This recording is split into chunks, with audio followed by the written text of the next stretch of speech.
Thank you so very much. My name is Joyce Asson, and this is directed to all of the candidates. You all have great ideas, but you're preaching to converted tonight.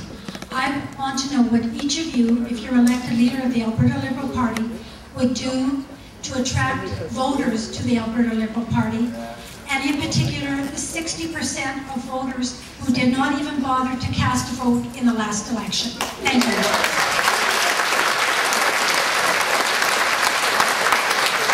Very good question. And if you can, by a show of hands, how many people in the audience are Alberta Liberal Party members tonight? So we are preaching to the converted in many ways this evening.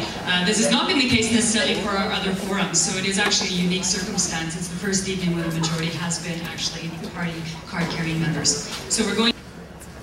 In order to be successful, we have to bring back my generation and the next generation into the party. I have an option to join the Alberta Party or the Alberta Liberal Party, or no party. I chose the Alberta Liberal Party because it's been here for 105 years, because I respect the traditional grassroots support of the Alberta Liberal Party. But I also joined the Alberta Liberal Party to grow the Alberta Liberal Party to mainstream Alberta. We've already signed up 4,500 people, and our goal is to sign up 10,000 people in the next month ahead. Right now, most people who vote are seniors, and most of them vote Conservative. I've done 30 town hall forums across the province featuring mainly seniors. And they're not so happy with the Conservatives anymore when I told them the truth. Secondly, my daughter, and she's a university student, we got a ton of young kids on our team, and the president of all the university student leaders.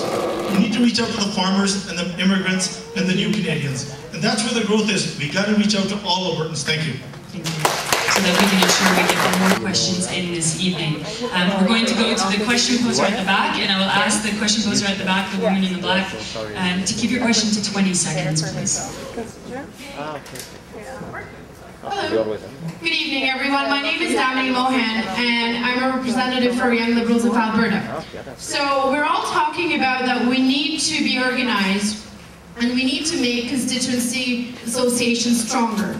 So it's all rhetoric. I want to know what your action plan is to revitalize constituency associations and attract the disengaged members back to our party. I don't want rhetoric that we need to do it. I want to know what you will do to make it happen. Thank you. Thank you.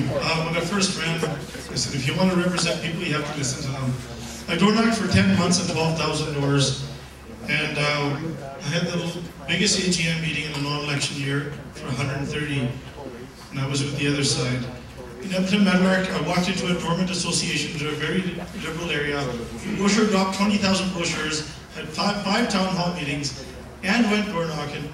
And we had an AGM with 45 people. I have an ATA president on the board, I have a pastor on the board. Nicholas is a student leader from campus from the U of A. He's on the board, I've got a nurse on the board, I've got business people on the board, young people. And what we plan to do to engage young people, I've been bringing all the medical students, medical residents, the graduate students, the university student leaders to the legislature for the last 3 years to encourage them on political advocacy. And that's how we plan to grow the party and the associations. Thank you. Combine them into some certain categories, and we'll come back to a couple questions from the floor in a moment.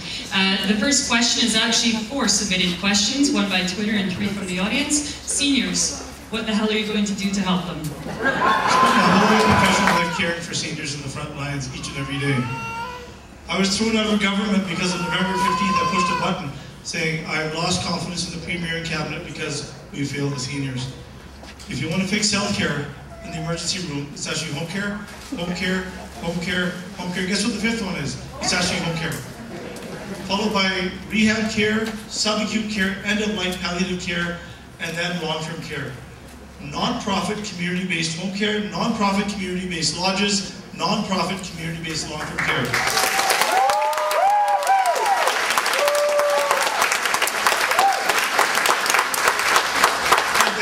That's how you fix the emergency crisis. And transportation. And really, you have to engage the seniors. There's 20% of the population is going to be seniors. Thank you.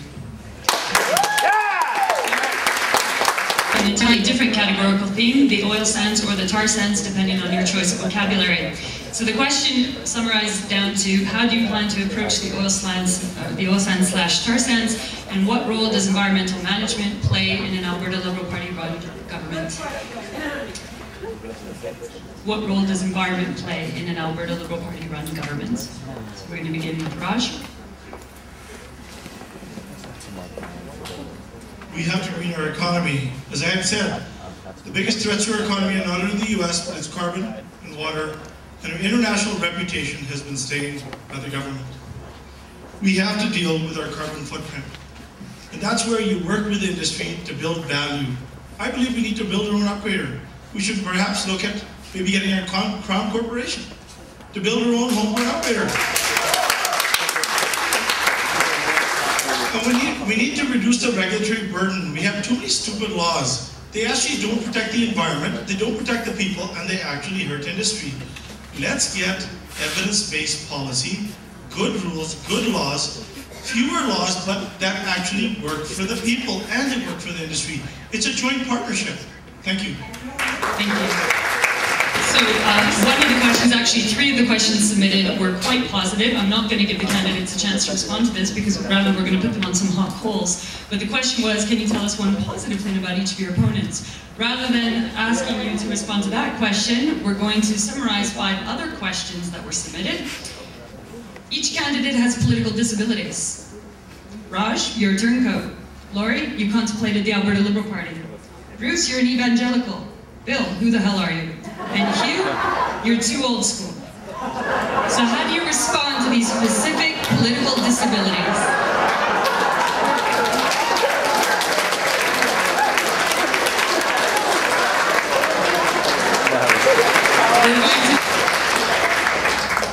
Turncoat, geez, that's the nicest thing somebody said to me. At least I'm not crazy here in this room.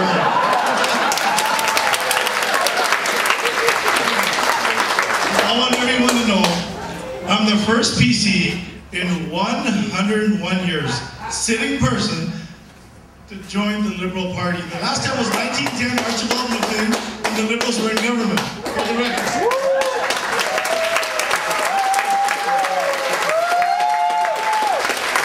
After I got checked out of government, you had real opposition in the House, because we quarterbacked, my sister and I, all 5 parties, for the first time in history on legislation and judicial inquiry, and gave the PCs the beating of their life. And you need a guy like me who's going to give these guys a beating during the election because I know how to beat them. We're going to go to a question from the audience. And we have a couple here. We are running low on time, so I'm going to go here. This gentleman in the front has been waiting forever and ever, and we'll have the last one, the gentleman at the back waving his hand and having another gentleman point about to me. So we've got 2 final questions for questions from the floor. Okay, in the interest of gender equity, we will squeeze out a few more minutes to have 3 questions from the floor, but for the record, there's been gender equity in the questions posed from Twitter and written, so we can go towards the last question. My name is John.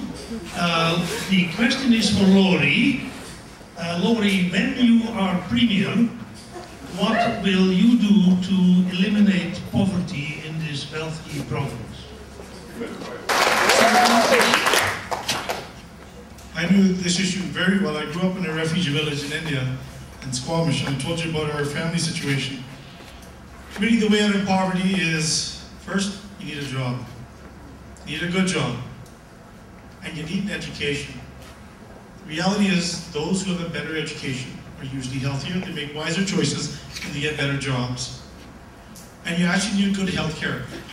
Jobs, education, and healthcare, these issues are all intertwined. If one isn't there, then the other pillar falls off. If you have poor health, that actually leads to poverty. If you have no job, that actually leads to poor health. And inability to afford your child's education.